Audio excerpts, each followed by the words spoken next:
Hello लोगोफोर, नोंथांमोनखौ आंनि YouTube चेनेलाव फिन खेबसेबाव बरायबावनाय जाबाय। आसा खालामो नोंथांमोना मोजाङैनो दङ। दिनैनि भिडिअनि गेजेरजों आं नोंथांमोननिसिम आसामनि 10 आरो 12 थाखोनि फरायसाफोरनि रिजाल्टखौ माबायदि अनलाइन नायनो हायो आरो हानायजों लोगोसे माबायदि डिजिटेल मार्कशीटखौ डाउनलोड खालामनो हायो बेनि सोमोन्दै मिथिनो आखायाव लानाय जाबाय।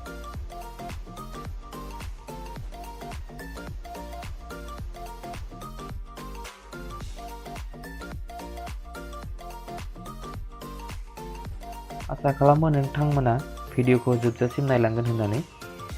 बिदिनो मोनथिनो गोनां आरो कम्पिटिटिभ एग्जामफोरनि इनफरमेटिभ टिप्स भिडिअसफोर मोनथिनो थाखाय आंनि YouTube चेनेलखौ साबस्क्राइब खालामनानै ला, मानोना आंनि बे चेनेलाव मोजां भिडिअसफोर आपल'ड खालामबाय थायो।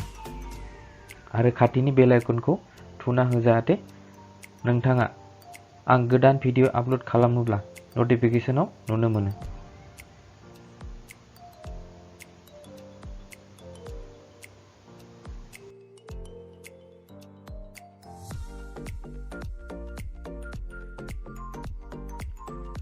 दायो गिबियाव दं जोंहा 10 थाखोनि एग्जाम आरो मार्कशीटखौ माबोरै डाउनलोड खालामनो।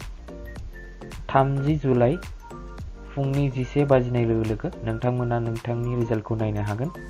वेबसाइटखौ आंनि डिस्क्रिप्शन बक्सआव आं होनानै दोननाय जाबाय। नोंथांमोना बे गाहायनि डिस्क्रिप्शन बक्सआव थांनानै लिंकखौ नायनानै बेनिफ्राय डाइरेक्ट नोंथांनि रिजाल्टखौ नायनो हागोन।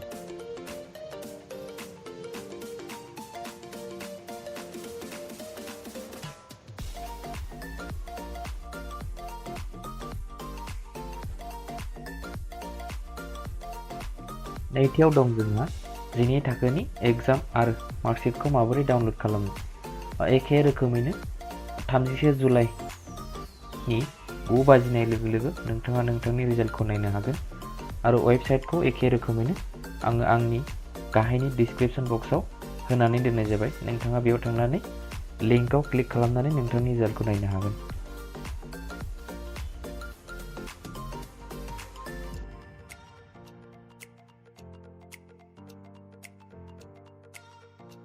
भिडिअखौ जोबजासिम नायनायनि थाखाय नोंथांनिसिम रोजा साबायखर थाबाय।